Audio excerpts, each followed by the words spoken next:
Êxodo capítulo 14.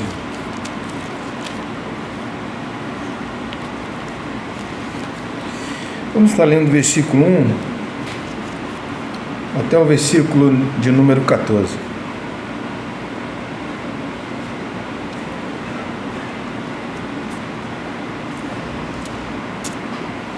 Acharam? Diz assim: Disse o Senhor a Moisés: Fala aos filhos de Israel que retrocedam e se acampem defronte de Pi-Airote, entre Migdol e o mar, diante de Baal-Zefon. Em frente dele vos acampareis junto ao mar. Então o faraó dirá dos filhos de Israel: Estão desorientados na terra, o deserto os encerrou. Endurecerei o coração de Faraó para que os persiga, e sereis glorificado em Faraó e em todo o seu exército. Saberão os egípcios que eu sou o Senhor. Eles assim o fizeram. Sendo, pois, anunciado ao rei do Egito que o povo fugia, mudou-se o coração de Faraó e dos seus oficiais contra o povo, e disseram: Quem é isto que fizemos, permitindo que Israel nos deixasse de servir? E aprontou o Faraó o seu carro e tomou consigo o seu povo. E tomou também 600 carros escolhidos e todos os carros do Egito com capitães sobre todos eles. Porque o Senhor endureceu o coração de Faraó, rei do Egito, para que perseguisse os filhos de Israel. Porém os filhos de Israel saíram afoitamente. Perseguiram-nos os egípcios, todos os cavalos e carros de Faraó, e os seus cavalarianos e o seu exército, e os alcançaram acampados junto ao mar, perto de Pi-Airote, defronte de Baal-Zefon. E chegando Faraó, os filhos de Israel levantaram os olhos, e eis que os egípcios vinham atrás deles, e temeram muito. Então os filhos de Israel clamaram ao Senhor. Disseram a Moisés: Será por não haver sepulcro no Egito que nos tiraste de lá para que morramos neste deserto? Por que nos tratastes assim, fazendo-nos sair do Egito? Não é isso o que te dissemos no Egito? Deixa-nos para servirmos aos egípcios? Pois melhor nos fora servir aos egípcios do que morrermos no deserto. Moisés, porém, respondeu ao povo: Não temais, aqueitai-vos e vede o livramento do Senhor que hoje vos fará. Porque os egípcios que hoje vedes, nunca mais os tornareis a ver. O Senhor pelejará por vós e vos calareis. Vamos orar. Senhor,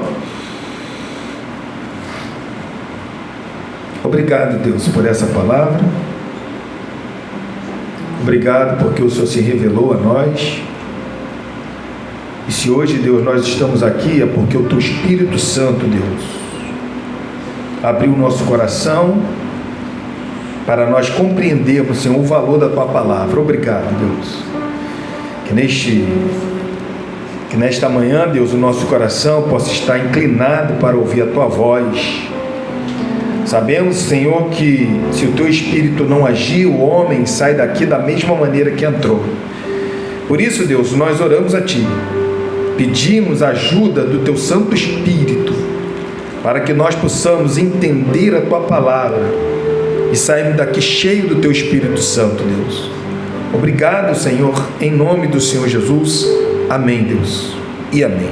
Podem se assentar, irmãos?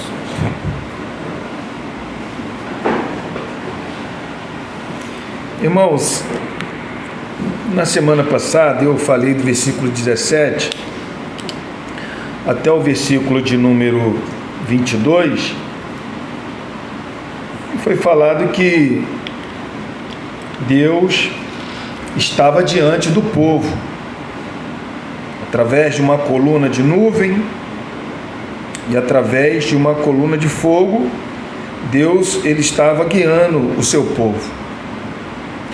Mas agora, o que Deus está fazendo com o povo? Deus ele coloca o povo numa situação muito difícil. Era uma situação dificílima. Por quê? Porque Deus guiou o povo para um beco sem saída. Na frente o mar, em volta as montanhas, e não tinha para onde esse povo ir agora. Ou seja, esse Deus, ele não guiou o povo pelo caminho onde que haveria guerra, mas guiou o povo para um beco sem saída. E no versículo de número 1 e 2, diz que Deus, ele guia esse povo. Olha só no versículo 2, ele fala assim, fala ao povo de Israel que retrocedam. Ou seja, Deus ele está guiando o povo para este lugar. Dá a entender que o povo está pegando um caminho diferente, e Deus fala para Moisés, Moisés diz ao povo para eles retroceder e ficar de frente a Pi-Hairote, fica ali, eu quero esse povo ali. Irmãos, imagine se nós estivéssemos naquela situação. Você vê que era um lugar que não teria como o povo fugir daquela situação. O povo estava totalmente cercado pela natureza, e logo a seguir nós vamos ver que o exército de Faraó está vindo ali naquele beco sem saída. No versículo 3, quando fala assim, então Faraó dirá aos filhos de Israel, estão desorientados da terra, o deserto os encerrou. Esses encerrou aqui, a palavra no hebraico, ela pode significar fechar, prender ou trancar. Qual é o entendimento de Faraó? O deserto deixou esse povo desorientado. O entendimento do Faraó era que o Deus de Israel só tinha poder para fazer as coisas no Egito. Esse mesmo Deus que tirou o povo do Egito não era capaz de ter o poder no deserto. Então o entendimento de Faraó é: o povo está totalmente perdido. Olha para o lugar que eles foram. Olha o beco agora que eles se encontram. Olha a situação agora que eles estão sem saída. Homens, 600 mil, fora mulheres e crianças, todos ali, irmãos, todos ali. No versículo de número 4, o próprio Senhor Deus está falando que vai endurecer o coração de Faraó. Qual é, irmão? Qual é o propósito de Deus? É que o nome dele ser glorificado. Esse é o propósito. É isso que ele está falando no versículo de número 4. Eu vou endurecer o coração desses homens, de Faraó e seus oficiais, para que o meu nome seja glorificado, e eles têm que saber que eu sou o Senhor. Tanto no Egito, quanto no deserto, ou em qualquer lugar, eu sou o Senhor. Eu sou o Senhor. E o texto diz que eles assim o fizeram. O interessante, irmão, que Deus está deixando muito bem claro que os egípcios, Faraó, ia saber quem é o Senhor. Ele está deixando muito bem claro: o meu nome será glorificado e eles saberão quem sou eu. Quem sou eu? Os egípcios, aqueles que Deus tinha destruído algum tempo atrás, feito vários milagres ali, mostrando quem ele é realmente. E com essa catástrofe que ia acontecer, os egípcios que iam sobrar, eles iam reconhecer que o Deus de Israel realmente é o Senhor. É isso que Deus está deixando claro: os egípcios têm que saber quem sou eu. E eu te pergunto, irmãos, e os hebreus? E aquele povo que saiu do Egito?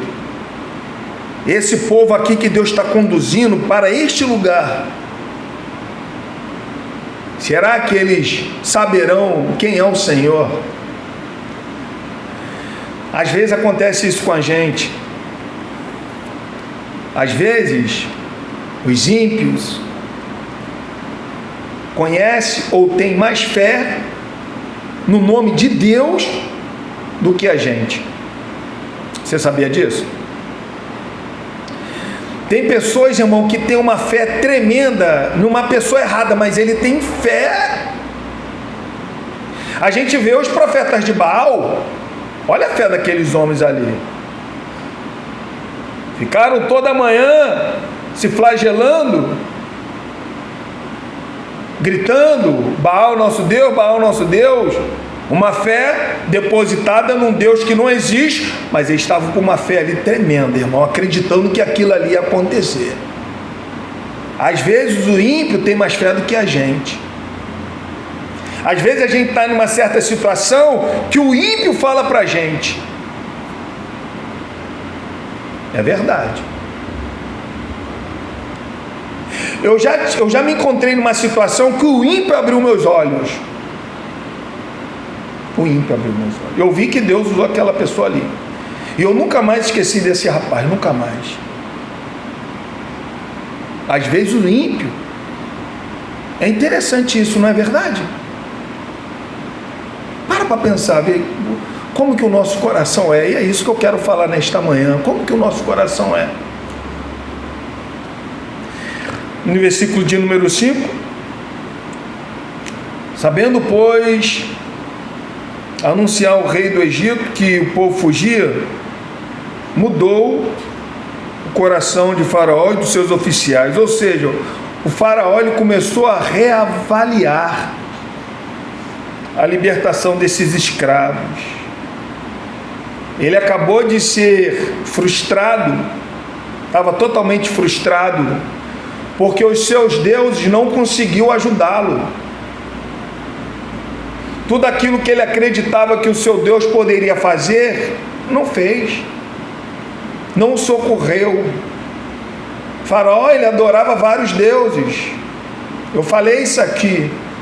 Os deuses mais falados tinham grandes templos no Egito, grandes templos no Egito.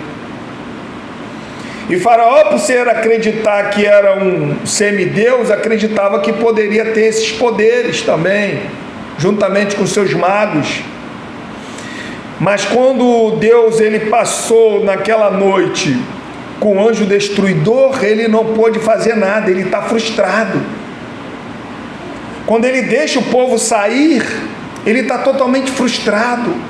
Mas parece que a ficha desse homem cai. Essa frustração se torna uma irritação, uma violência. Esse homem está com o coração totalmente duro, querendo destruir agora esse povo. Ele sai com a intenção de destruir esse povo. Quando o seu coração muda, ele quer destruir o povo. Ele no início ele fala assim: não, vai, leva tudo.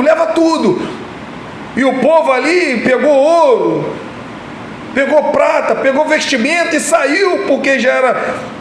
Deus já tinha profetizado, já tinha falado através de Moisés que isso ia acontecer. O povo saiu. Não só o povo hebreu, mas também saiu alguns egípcios no meio desse povo. Saíram. Mas me parece que a ficha desse homem acordou. O que nós estamos fazendo? Estamos sem escravos, sem servos. Quem é que vai fazer os tijolos para a construção dos nossos edifícios? A construção dos templos? Quem é que vai fazer agora? Não temos mão de obra.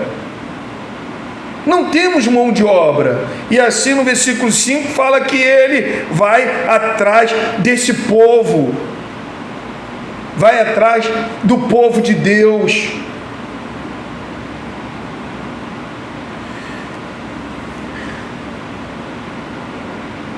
Entendimento de Faraó era achar que Israel estava totalmente perdido e desorientado nesse deserto. No versículo de número 6 e 7, ele fala assim: aprontou o faraó o seu carro e tomou consigo o seu povo, e tomou também 600 carros escolhidos e todos os carros do Egito com capitães sobre todos eles. Irmãos, o versículo 6 fala que ele aprontou o seu carro, tomou consigo o seu povo. No versículo 7 fala que ele preparou 600 carros de guerra. Irmãos, a maior força humana que existia naquela época está aqui. Carros de guerra, capitães de guerra, soldados de guerra, atrás de servos que não sabiam lidar com essa guerra, com essa situação. E não podemos entender, não podemos esquecer que Deus falou: vou guiar esse povo pelo deserto, porque não vai beirando o mar, porque eles vão ficar com medo da guerra. Mas aqui está um batalhão de guerra. Aqui, irmão, era a arma, naquela época, a arma mais poderosa de guerra está aqui. O Egito nessa época era o país mais poderoso nas suas armas bélicas, nas suas culturas, era o Egito. E aqui está esse povo, Faraó, reunindo os seus melhores homens, seus melhores soldados, seus melhores carros, para poder perseguir esses escravos. Versículo de número 8: porque o Senhor endureceu o coração desse homem. O coração desse homem ficou mais duro, irmão. Se o coração de Faraó já era duro antes do povo sair do Egito, agora está mais duro ainda. É um coração totalmente impenetrável. E ele está mais chateado ainda, porque era simplesmente servos que não sabiam pegar na espada. E a Bíblia, aqui no versículo 8, quando fala assim, ó, porém os filhos de Israel saíram afoitamente, aqui em algumas traduções, por exemplo na NVI, vai estar dizendo triunfantemente, ou seja, com mão poderosa. O povo de Israel deixou os egípcios através de uma mão poderosa. E isso Faraó estava totalmente irritado com essa situação. E o seu coração estava mais duro ainda, mais duro ainda. E no versículo de número 9, irmãos, entenda-se bem, Faraó reuniu muitas pessoas, os homens de guerra, carro de guerra, aquele povo em cima de cavalo, em cima dos seus carros, atravessando o deserto atrás desse povo. E agora no versículo 9 vai dizer assim, ó, perseguiram-nos os egípcios, todos os cavalos e carros de Faraó, e os seus cavalarianos, e o seu exército, e o alcançaram, acampados junto ao mar. Alcançaram. Irmãos, o povo do Egito, juntamente com Faraó liderando esse povo, alcançar esses homens. Entenda-se bem, alcançar. O Faraó, ele estava com toda a fúria do mundo. Faraó preparou cada indivíduo. Faraó preparou cada carro, cada estratégia, cada pessoa para poder liderar. Faraó preparou. Mas tudo aquilo que Faraó preparou, por trás estava a mão do nosso Deus Todo-Poderoso. Faraó estava no lugar aonde que Deus planejou que ele estivesse. É aqui. Faraó, ele estava achando que estava fazendo isso tudo porque tinha uma liberdade libertária. Eu posso fazer o que eu bem entender, mas mal sabia ele que por trás estava a mão do Deus Todo-Poderoso guiando para esta situação. Faraó, eu quero você aqui, é aqui que eu quero, Faraó, é aqui. É aqui que eu quero, porque é aqui, é nesse exato momento que o meu nome será glorificado. É aqui que eu quero você, Faraó. E Faraó caiu. Tem rato que é mais esperto que Faraó. Quem já teve, irmão, rato em casa aqui? Irmão, e pior que os bichos é danado. Às vezes você bota na ratoeira, o bicho não vai para a ratoeira. Uma vez, quando eu era criança, falava assim, ó, eles escutam. Irmãos, lá em casa eu tinha um cachorro, o bichinho morreu, fio. E tinha comida. Então, ração, isso aí atrai esses bichos, irmãos. Uma vez na minha casa, irmãos, estava... Léo, já foi lá, os irmãos que já foram lá. Estava enferteado de rato, irmão. Eu não sabia mais o que fazer. Por causa da comida, eles não entravam lá em casa não, mas lá fora, na garagem, assim, você via. Assim. Rapaz, teve um dia, cara, porque na casa de trás, era um rapaz que morava lá, ele deixava a casa abandonada e ficava lá muito rato. Eu tô subindo com o carro, lá em casa, né, tem uma... Eu tô subindo à noite com o carro, e lá em casa tem uma rampa para subir na garagem, né? Aí a rampa, quando o farol acendeu assim, pegou a calha assim, né, do telhado, eu vi um montão de cabecinha assim, cara. Eu vi um montão de cabecinha assim, olhando. Aí eu até hoje, para você ver, até hoje, lá em casa tem aqueles papel que a gente coloca e cola, né? Cola, pega eles. Eu já peguei muito rato, irmão. Já peguei muito rato. Mas tem outros que dá difícil de pegar.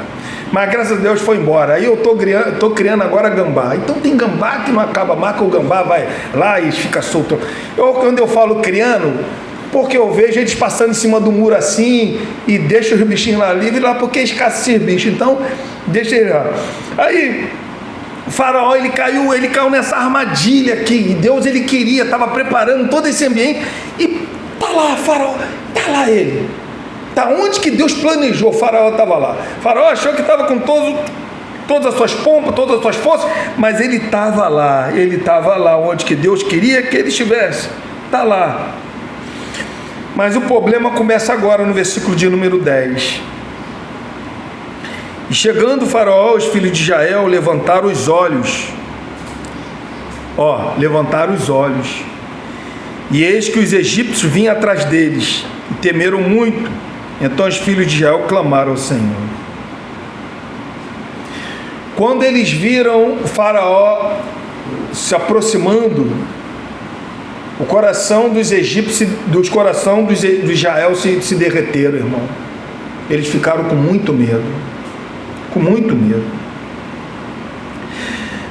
A gente vê que Deus, ele cuidou de cada detalhe. Cada detalhezinho Deus cuidou. Vou endurecer o coração. O faraó vai imaginar que o povo está perdido. Vai atrás. Vai acontecer essa cena aqui que Deus já tinha detalhado nos seus planos, nos seus projetos, com muita sabedoria, cuidando de cada mínimo detalhe, está lá.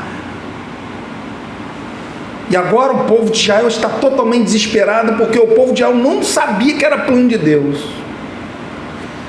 Não sabia que era plano de Deus. O interessante é que eles poderiam muito bem clamar ao Senhor: Senhor, nos socorre nesse momento. Olha o povo.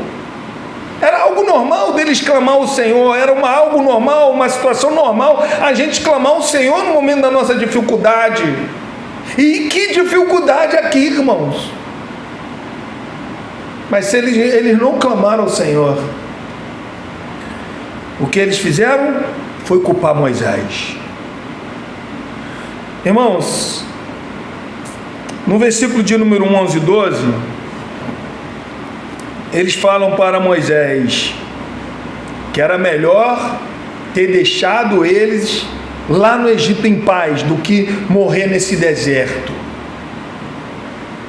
E aqui nós não encontramos quando eles falaram para Moisés, mas aqui em Êxodo 14, versículo 12, vai dizer que quando eles estão lá no Egito, eles falaram para Moisés, deixa a gente aqui, Moisés. A gente está bem como escravo, Moisés. A nossa vida é uma vida boa aqui, Moisés. Deixa a gente aqui, Moisés. Mas agora, nesse momento de aperto, ele está falando para Moisés, você se lembra quando nós falamos isso para você, Moisés? Agora você tirou a gente lá para a gente morrer aqui, Moisés. Nós vamos ser destruídos aqui. Qual era o pensamento desses homens? Ser morto, realmente ser morto. Por quê, irmão? Não tinha para onde correr. Eles sabiam muito bem que o exército de Faraó estava pronto para poder matar. Guerra, morte.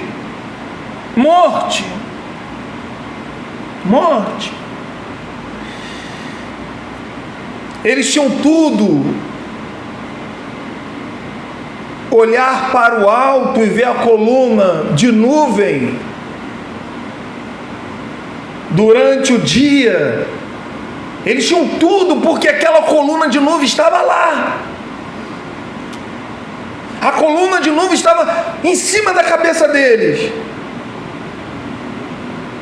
Mas a Bíblia fala que eles olharam, levantaram os olhos para ver as suas dificuldades,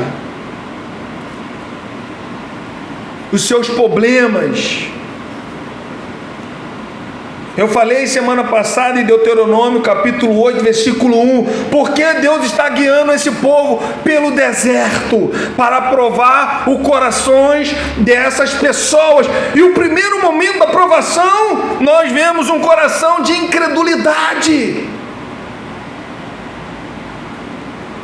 Pessoas incrédulas.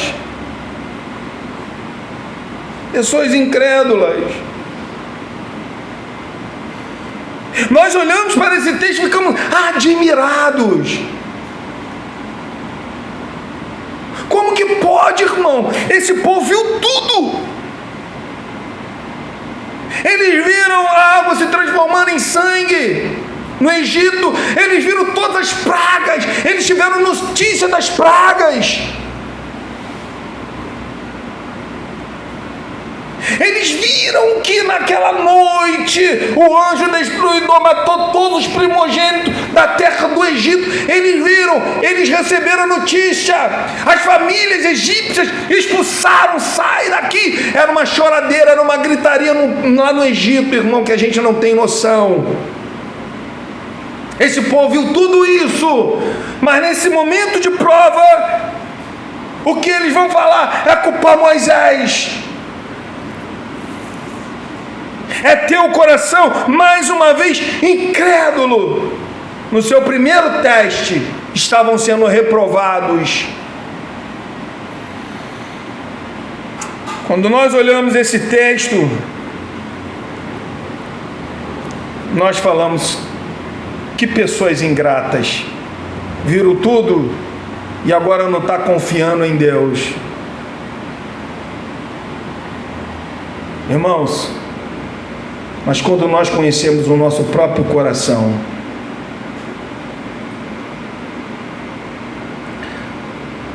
nós vemos que nós somos semelhantes a eles, igualzinho.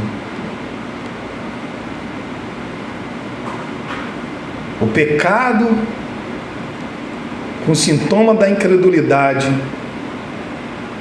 se encontra dentro de nós. Quanto de nós, no momento da dificuldade, não fomos incrédulos? Quanto de nós? Olhar e culpar esse povo aqui é fácil. Agora, no momento que nós estamos passando, na dificuldade, olha quantas vezes nós vimos a dificuldade ali e achamos que poderia resolver aquele problema ali.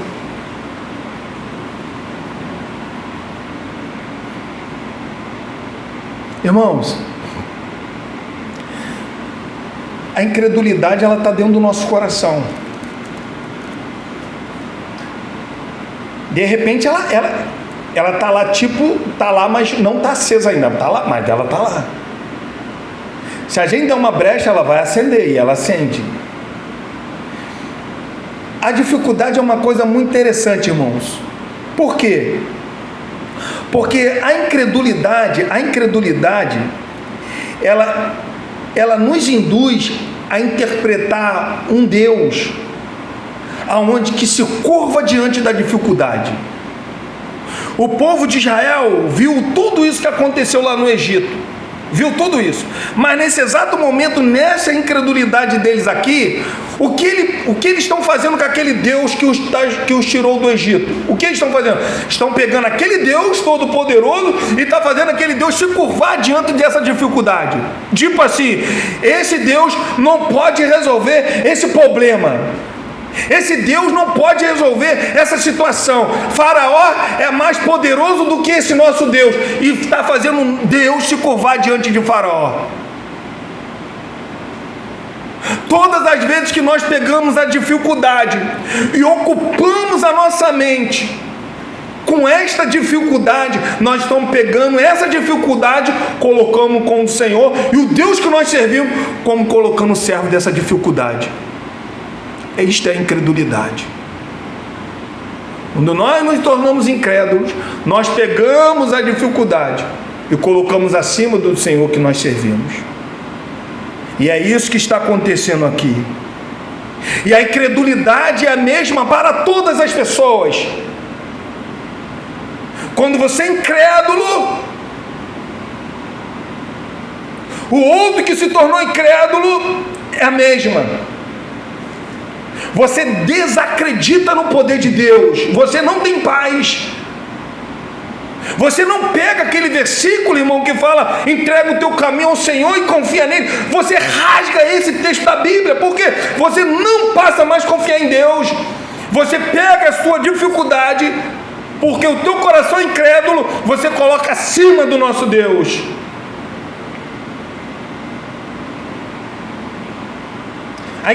Davi, num dia mau, ele foi incrédulo. Ele fugiu de Israel porque estava com medo de morrer por Saul. Deus já tinha ungido ele: você vai ser rei. Mas no momento da perseguição, como que a perseguição estava muito ferrenha, o que ele vai fazer? Ele vai sair da terra dos filisteus, da terra de Israel, para ir morar na terra dos filisteus, com medo de ser morto por Saul. Qual foi o resultado? Saul morreu lá em Giboá, lá nas montanhas de Giboá. E Davi, o seu trono foi um trono que Deus estabeleceu ali, o seu reino. Puf! Deus mostrou para Davi quem é Deus. E às vezes no momento nos dias maus da nossa vida, nós queremos pegar essas dificuldades e fazer como Davi.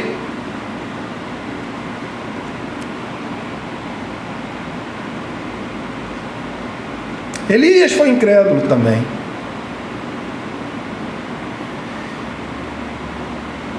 Elias, irmão, num momento profundo de abatimento, o que ele vai fazer? Ele vai correr para salvar a sua vida das ameaças de Jezabel. Uma mulher o ameaçou. Ele acabou de fazer um grande milagre. Acabou de matar vários sacerdotes de Baal. Acabou de ver fogo descendo do céu. Com uma fé tremenda. Nem parece que é o mesmo Elias, o tesbita, que está correndo de uma ameaça de uma mulher. Parece que são pessoas diferentes.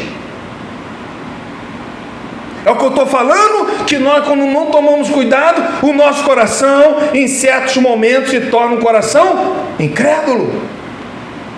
Qual foi o resultado? Jezabel morreu, caiu, se espatifou no chão. E Elias subiu no redemoinho, foi embora. sem experimentar a morte.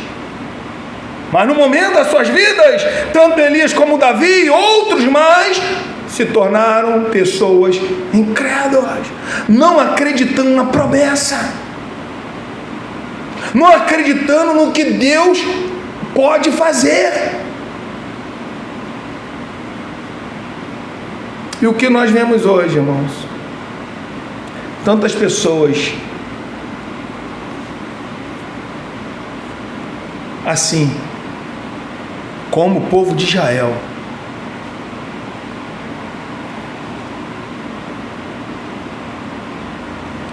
andando de um lado para o outro, tentando resolver os problemas. Era uma coisa simples, estava acima da cabeça desses homens, o Senhor estava acompanhando. Era uma coisa deles olhar para a nuvem, não só a nuvem estava acompanhando, mas no versículo de número 19 vai falar que o anjo do Senhor estava os guiando.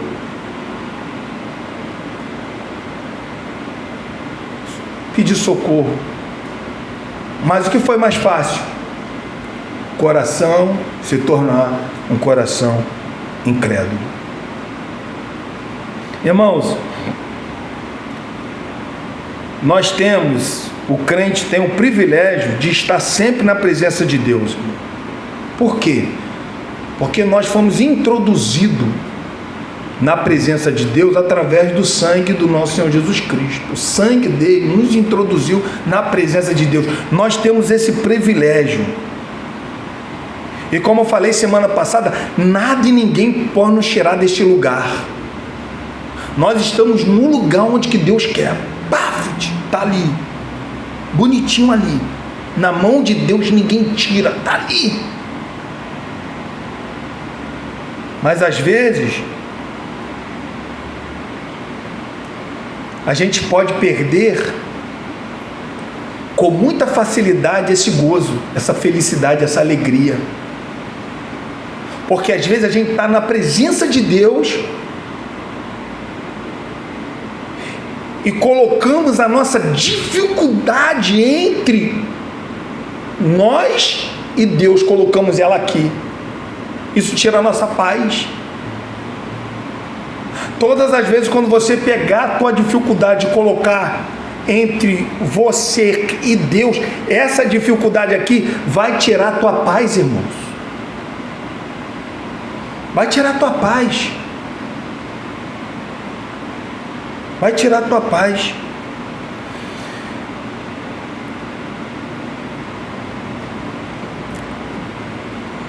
Você vê que Deus ele prepara tudo.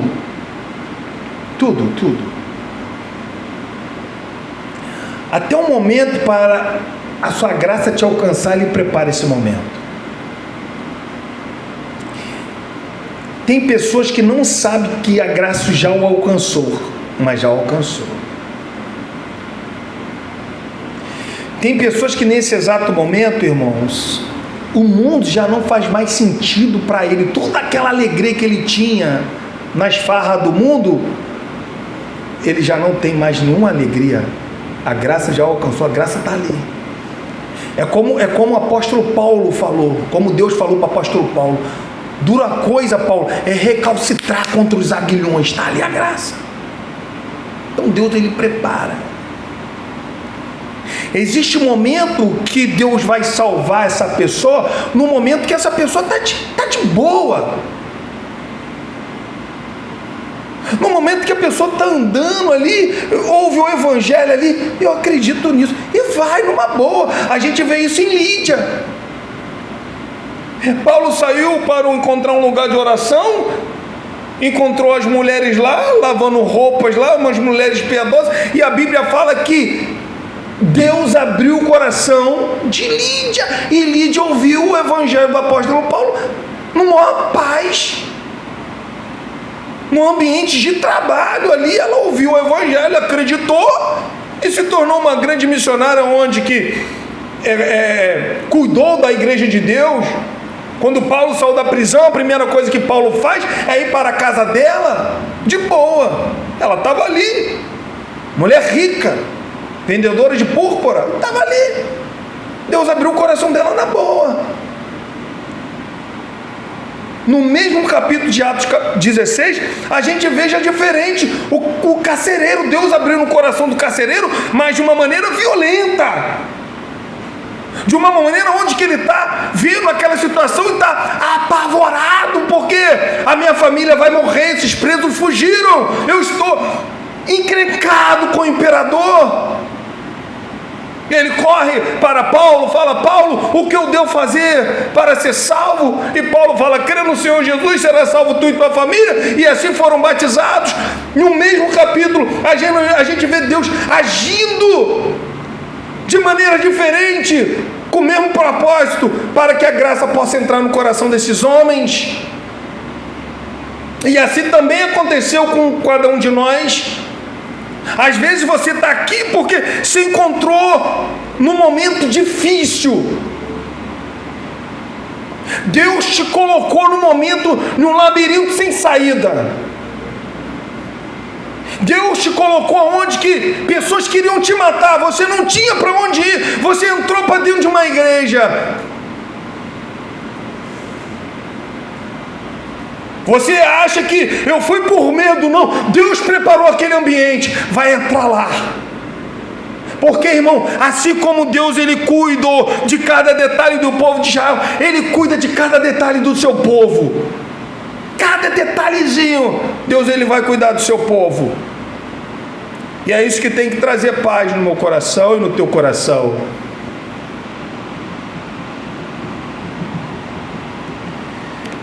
Eu me lembro uma vez, eu estava evangelizando, lá em Mangaratiba isso aconteceu, Manguariba. Tinha uma congregação lá, a gente estava lá. E eu estava evangelizando com um morador de lá. E eu me lembro que tinha uma ponte e tinha uns caras bebendo ali. E a gente evangelizou um dos rapazes, e o rapaz falou assim: não, já fui da Universal, não sei o que, papapá. Vai lá, pá, vai na igreja hoje. Ele falou assim: que hora que começa o culto? 7 horas começa o culto, 7 horas da noite tem culto lá, vai lá, cara, tal. Ele falou assim: não, vou lá, apertou a nossa mão, vou lá. E nessa época eu era diácono na igreja, eu estava na portaria. Aquele lugar lá estava em guerra lá, cara, lance de invasão. E eu me lembro, cara, que teve uma Kombi, passou assim na frente da porta da igreja, ele passou desesperado. Ele morreu, mataram ele na esquina da igreja, assim, ó. Na esquina, assim, da rua da igreja, assim, mataram ele. Escutamos os tiros lá e mataram ele. Existe certos momentos da nossa vida que Deus ele prepara para a nossa salvação. Ainda que venha, a gente fala assim, e o evangelho vem com dor. A gente vê momentos assim na nossa vida. Momentos assim. Eu me lembro que quando eu vim para a igreja, quando a graça de Deus me alcançou, mas eu não sabia, eu não sou de falar muito testemunho não, mas 2 minutos, eu acredito que não vou sair disso. Eu aprontava muito quando eu era moleque, aprontava muito, eu não tinha medo muito do perigo não. Eu era cheio de marra, de confiar no meu próprio taco, então eu não abaixava a cabeça nem para bandido. E teve um bandido lá dentro da favela de Camará, ele veio lá, discutiu lá comigo, eu também não era fluxicheira e tal, e ele veio na hora lá e eu não sabia quem era, cara. E ele foi e deu um soco no peito de um rapaz lá, e quando foi dar no meu, eu dei nele, bufete! Eu estava bêbado também, irmãos. Aquele cara fez assim, desse tamanho. Foi embora. Quando voltou, o bicho voltou armado. Quando eu vi a arma na mão dele, eu estava numa casa de festa, eu entrei para dentro da casa de festa, sendo que ali tinha outras pessoas ali também, tipo assim, com um poder dentro da comunidade, com os tráficos, e ali conseguiu ali apaziguar e tal. Na outra semana eu estava onde? Eu estava lá do outro lado de novo, eu morava do lado de cá, eu estava lá do outro lado de novo, e eu me lembro que eu estava parado assim, bebendo com os colegas, E eu estava parado num porte, e ele passa assim com o carro cheio de cara, irmão. Ele olha para minha cara assim, eu estou parado no porte, ele olha assim para minha cara, passa com o carro. Quando eu vi aquele farol do carro vermelho freando atrás, quando eu vi aquela luzinha de ré acendendo, irmão, naquele dia a minha alma parecia que saiu do meu corpo. Ele entrou assim, olhou, deu ré, olhou para minha cara e foi de novo. O que eu fiz? Fui para casa. Meu pai crente, eu fui falar: pai, até quando Deus tem misericórdia da vida de uma pessoa? Meu pai foi lá, usou um texto bíblico lá, do dono da seara, que se não der planta ele vai lá, corta e tal. Eu entrei para a igreja, irmão. Entrei para a igreja cheio de medo, estou até hoje. Esse cara já até morreu, ninguém mais lembra de mim, graças a Deus. Mas o que eu falo, às vezes Deus ele prepara o ambiente, ele vai te guardando, prepara o ambiente para poder te salvar. Às vezes Deus já preparou o ambiente de outra maneira e a graça de Deus te alcançou. Mas aqui o povo desse povo aqui está um coração totalmente incrédulo. Irmãos,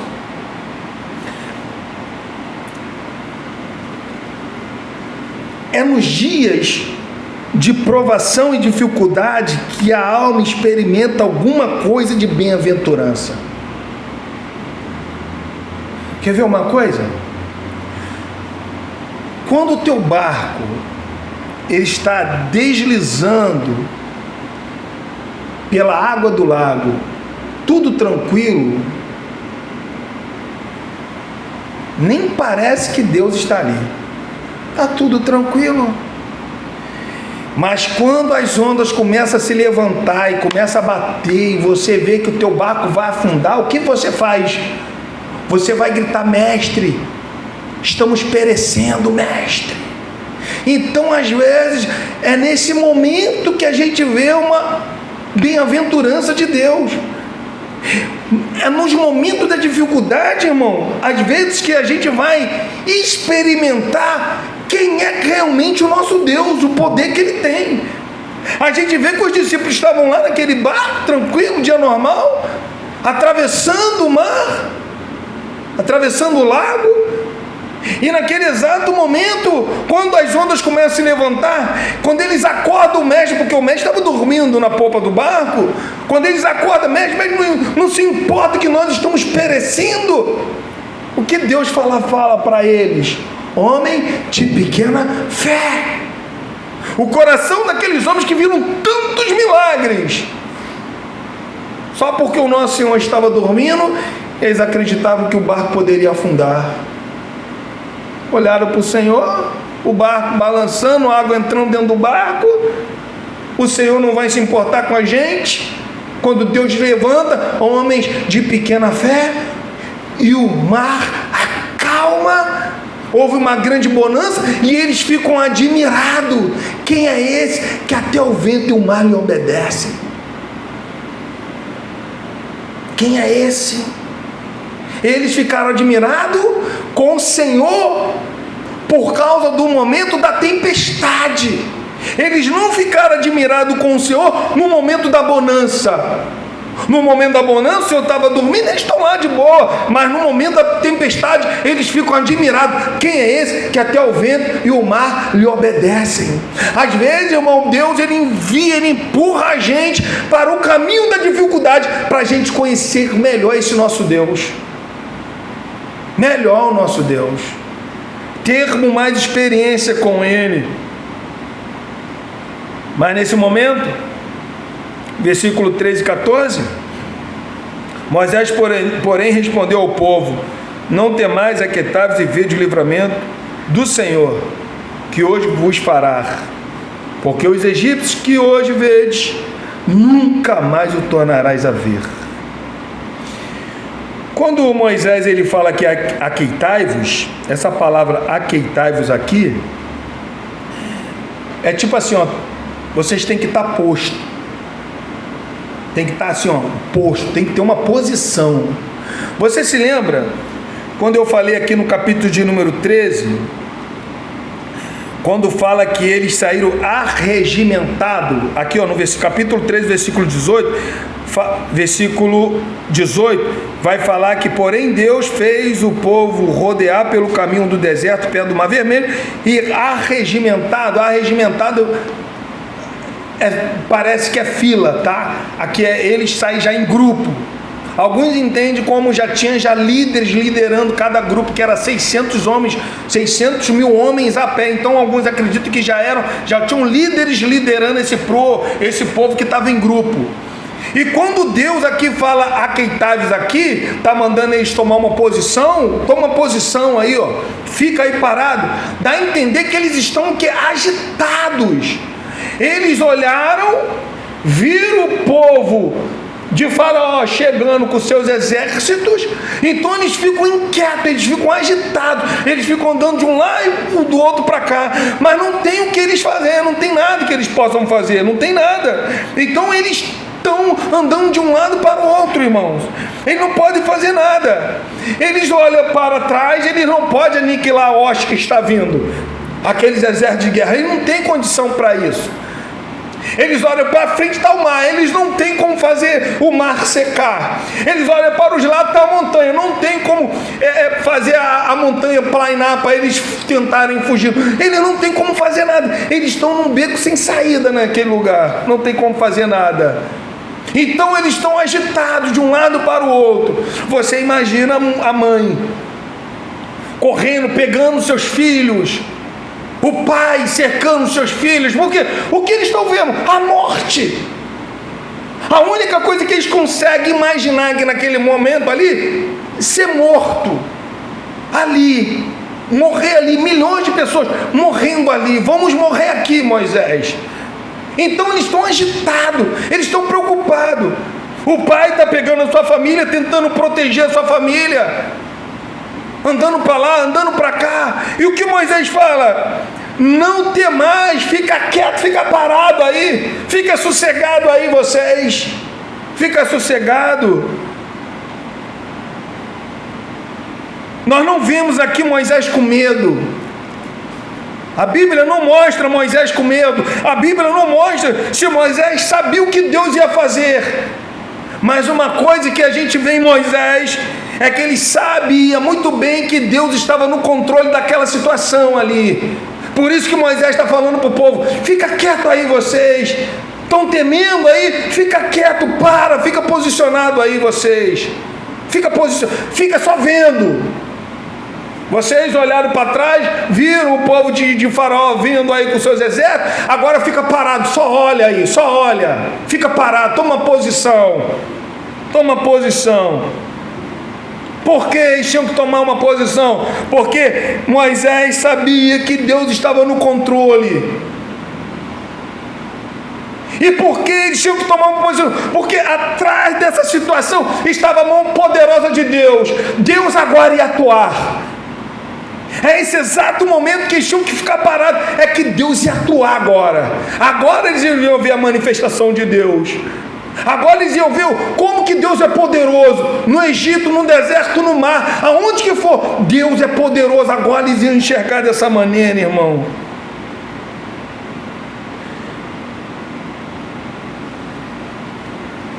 Eles iam ver. Por isso que Moisés está falando no versículo de número 14: o Senhor pelejará por vós e vos calareis. Deus preparou cada cenário aqui, irmãos. O que Israel, ou o que os hebreus tinham que fazer aqui? No momento da situação, no momento que eles estão pensando que ia morrer, o que eles tinham que fazer? Pegar em areia? Pegar em arma? Não tinha? Nadar? Eles tinham que ficar aqui parados. Por que eles tinham que parar? Porque eles tinham que entender que a salvação não vem da força deles.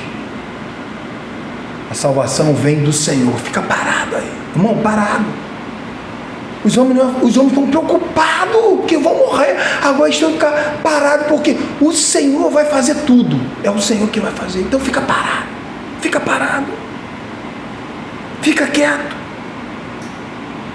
Todos nós, irmãos, conhecemos a impaciência do nosso coração, é ou não é verdade? Todos nós conhecemos. Quando nós estamos com certa dificuldade, nós não tentamos dar o nosso jeito aqui, o nosso jeito ali, nós ficamos impacientes. Parece que nós não conseguimos não só confiar, mas também aguardar Deus agir. Parece que tem que ser a nossa hora. Então a gente vai lá e tenta fazer com as nossas próprias forças, com nossos próprios braços, confiar em nós mesmos em certas situações. Então, quando nós somos impacientes com certas situações, nós vamos entender também a impaciência desse povo aqui. Eles estavam impacientes. Às vezes, irmão, um pouquinho de nada a gente não consegue nem dormir. Ó. Às vezes, irmão, olha só, às vezes, não sei se já aconteceu com vocês, às vezes a gente pega aquela dificuldade e fica pensando como que vai resolver. Às vezes nem dorme direito. E como é que eu vou resolver isso? Daqui a pouco o negócio do nada se resolve sozinho. A gente sabe que não é sozinho, é Deus resolvendo por nós. Mas a gente pegou a nossa mente, ficamos ocupado antes com a nossa mente, e que Deus resolveu o problema. A gente não fez nada. Não fez nada.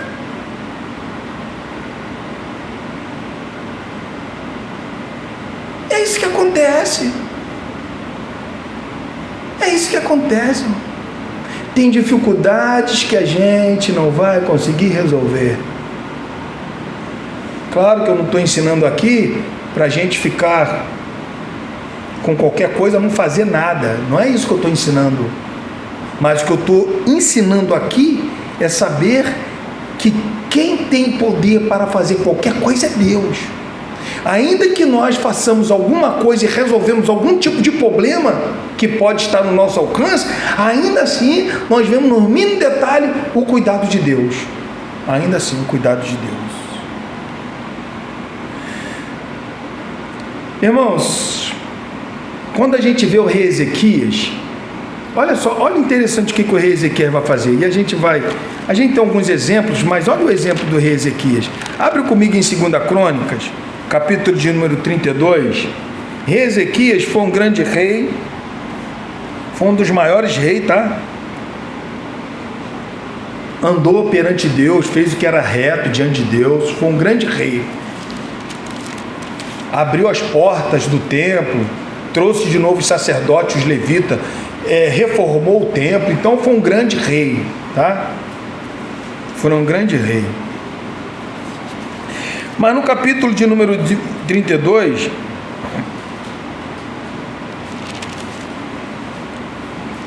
esse grande rei, ele está cercado. Ele está vendo, ele já ouviu falando que o império da Assíria está vindo para poder cercar o povo e tomar aquela cidade de Jerusalém. Ele ouviu isso. Então ele ouviu isso. Olha o que ele faz aqui em 2 Crônicas 32. Depois destas coisas e desta fidelidade com quem? Com Deus, tá? Que ele era um homem fiel a Deus. Veio Sanaqueribe, rei da Síria, entrou em Judá, acampou-se contra as cidades fortificadas e intentou apoderar-se dela. Vendo, pois, Ezequias que Sanaqueribe vinha, que estava resolvido a pelejar contra Jerusalém, resolveu, olha a inteligência desse homem, resolveu, de acordo com os seus príncipes e os seus homens valentes, tapar as fontes das águas que havia fora da cidade, e eles assim o ajudaram. O que acontece?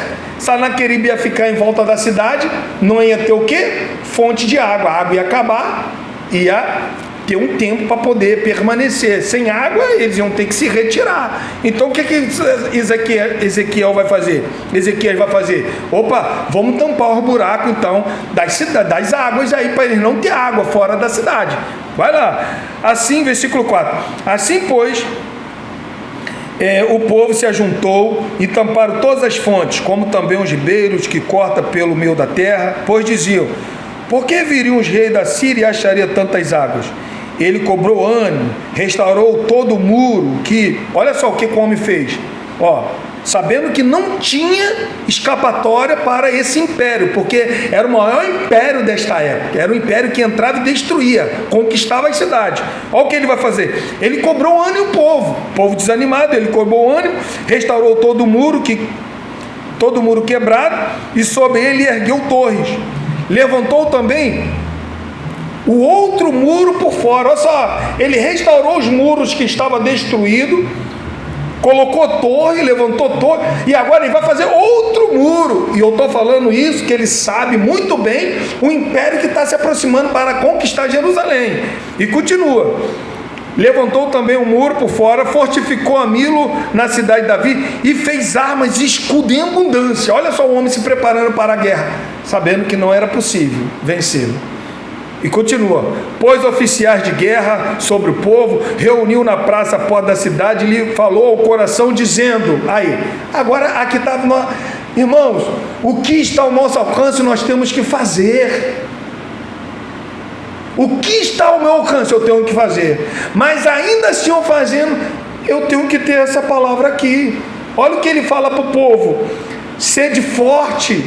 Povo desanimado, o maior império está vindo contra essa cidade para poder conquistá-la. Sede fortes e corajosos, não temais, nem vos assusteis por causa do rei da Síria, nem por causa de toda a multidão que está com ele, porque há conosco maior do que o que está com ele. Com ele está o braço de carne, mas conosco o Senhor, nosso Deus, para nos ajudar e para guerrear nossas guerras. O povo cobrou ânimo com as palavras de Ezequias, rei de Judá. O que esse homem fez? Preparou tudo, deixou o povo fortificado, armado, mas ele falou: não tenha mais, sede forte. Por quê? Conosco está o braço forte do Senhor.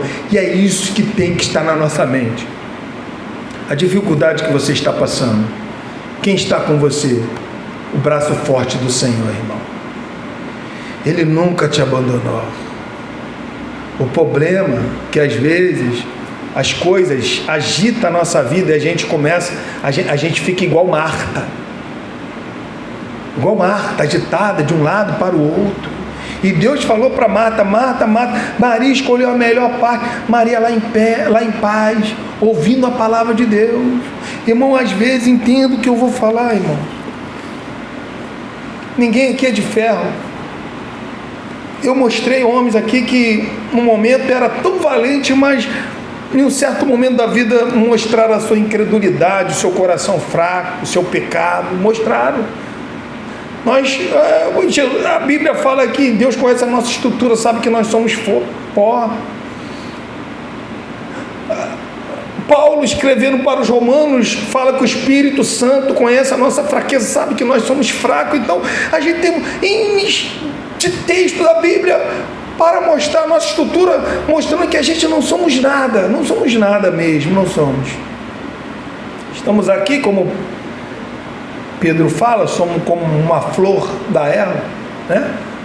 Estamos aqui hoje, mas o sol vem, bate aquela flor, o sol antes de se pôr, aquela flor já está morta por causa de receber tanto calor do sol. Assim somos nós também, somos fracos, somos frágeis. Quem nos dá força é o Senhor. Você de repente pode estar passando por esse momento, de repente você pode passar por esse momento, mas o que eu quero falar para você, irmãos, não seja como o povo de Israel, que saíram do Egito. Crê em Deus. Às vezes meu coração está agitado, aí eu lembro de certos livros e vou ler aquele livro, não da Bíblia mesmo, eu vou ler uma epístola. Às vezes meu coração está agitado e eu falo assim: meu Deus, por que meu coração está assim agitado? E eu vou recorrer à palavra de Deus e eu vou botar um louvor lá abaixo e vou ficar ali meditando para tentar tirar aquela aflição do meu coração. o texto que Jesus, a palavra que Jesus deixou para Marta, isso arde no meu coração.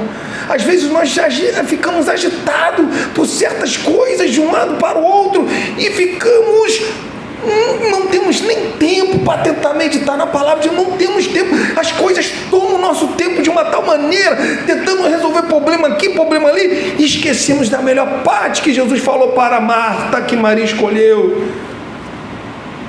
Escolha a melhor parte, irmão. Por isso que é muito importante a gente conhecer a Bíblia, conhecer a teologia da Bíblia, conhecer o Deus da Bíblia, porque nesse momento de aflição nós vamos recorrer à palavra dele para nos trazer descanso. Você vai encontrar o teu coração incrédulo, escute o que eu estou falando, não somos de ferro. Vai ter um momento também que eu vou encontrar o meu coração assim incrédulo, mas eu tenho que entender que aquela incredulidade passageira tem que passar rápido, porque o que eu falei, eu torno a repetir: se aquela dificuldade ficar entre eu e Deus, ela vai trazer perturbação para a minha alma. E a Bíblia fala, quando Deus falou para os seus apóstolos: eu vou colocar uma alegria no coração de vocês, e ninguém vai poder tirar. A alegria da salvação ninguém pode tirar, irmão. Deus nos salvou. O próprio Deus preparou tudo, e hoje nós estamos aqui porque Ele nos salvou. E essa alegria que Ele colocou no nosso coração, nenhuma dificuldade pode tirar. Nenhuma dificuldade pode tirar.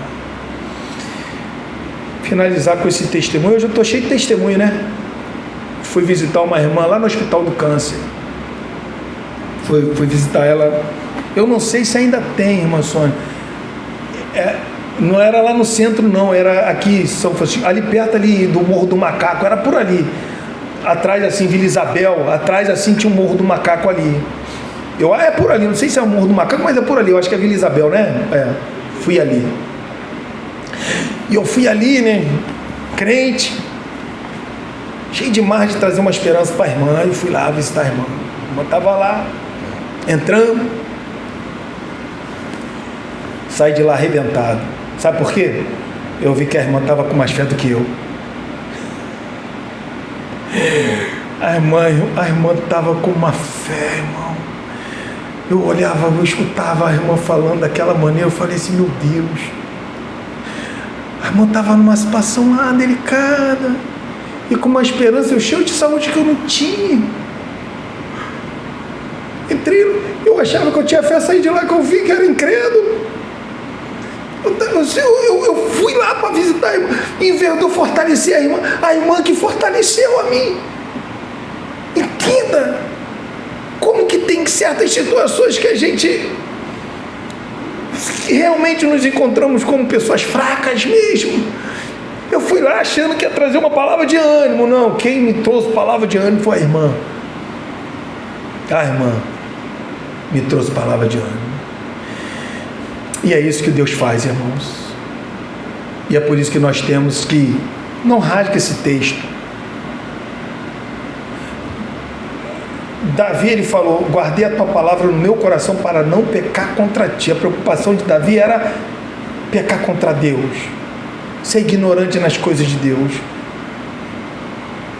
Entrega o teu caminho ao Senhor, confia nele, e o mais ele fará. Pega essa palavra, pega essa palavra. No momento da aflição, ora a palavra de Deus, ora. Senhor, eu quero isso. Senhor, a tua palavra diz assim, Senhor. Confiar em ti, que o meu coração possa repousar realmente em ti, Senhor. Tira todas essas preocupações, meu coração ansioso, eu sou muito ansioso, Senhor, o Senhor sabe que eu sou ansioso. Tira essa ansiedade de mim, Deus, faz eu confiar em ti, Deus, porque é isso que o nosso Deus faz. Aquietai-vos, fica quieto, fica parado, porque quem vai pelejar por você é o Senhor, e você vai ver a grande salvação. E é isso que Deus faz, amém? Vamos colocar de pé. Vamos estar orando, louvando a Deus. Pai Santo, verdadeiro, único, um Deus que é todo poderoso. O Senhor pode fazer tudo o que bem entender. O Senhor é o único que tem essa liberdade livre para fazer, Deus, as coisas acontecerem. E adiante, Deus, do Senhor, é diante dessa palavra que foi ministrada, Deus, é diante da incredulidade do povo de Israel que às vezes nós nos encontramos, meu Pai. Às vezes, Senhor, estamos confiando mais na dificuldade do que em Ti, Deus. Deus, aquieta o nosso coração, Pai. Quantas vezes nós somos ansiosos, ficamos preocupados, agitados, a nossa alma abatida, agitada. Quantas vezes, Senhor, nós não conseguimos olhar para Ti, mas olhamos para a dificuldade. Acreditamos mais na dificuldade do que em Ti, Pai. Deus, nos livra desse coração incrédulo, Pai. Que nós possamos experimentar sempre o gozo, Senhor. Não deixe, Pai, que certas dificuldades venham trazer perturbação à nossa alma. Mas que nós, Senhor, possamos estar, Deus, entregando tudo aquilo que acontece com a gente ao Senhor, meu Pai. Deus, nos ajuda, Pai. Se tem pessoas passando por um momento difícil, seja na saúde, seja no lado financeiro, seja nas amizades, seja o que for, Deus, traz paz ao coração dele, que ele pode ficar, que essa pessoa pode ficar parado, somente orar a Ti, somente clamar a Ti, Deus, somente, Senhor, levantar a voz para Ti, reconhecendo que o Senhor resolve os problemas. O Senhor levanta os abatidos. O Senhor restaura a fé. O Senhor salva, o Senhor liberta, é o Senhor que faz, Pai. No mundo pode estar o braço forte, mas o Senhor é que está conosco, meu Pai. É o Senhor que luta. É o Senhor que pega essas dificuldades e às vezes nesta dificuldade quer operar em nós. Através dessas dificuldades nós vamos ver realmente quem é o Senhor, meu Pai. Então nos ajuda, Deus, que nós possamos sair daqui com mais fé, que nós possamos sair daqui nesta manhã, Deus, acreditando mais em Ti, Deus. Nos ajuda, Pai. Obrigado, Senhor. Em nome do Senhor Jesus, muito obrigado.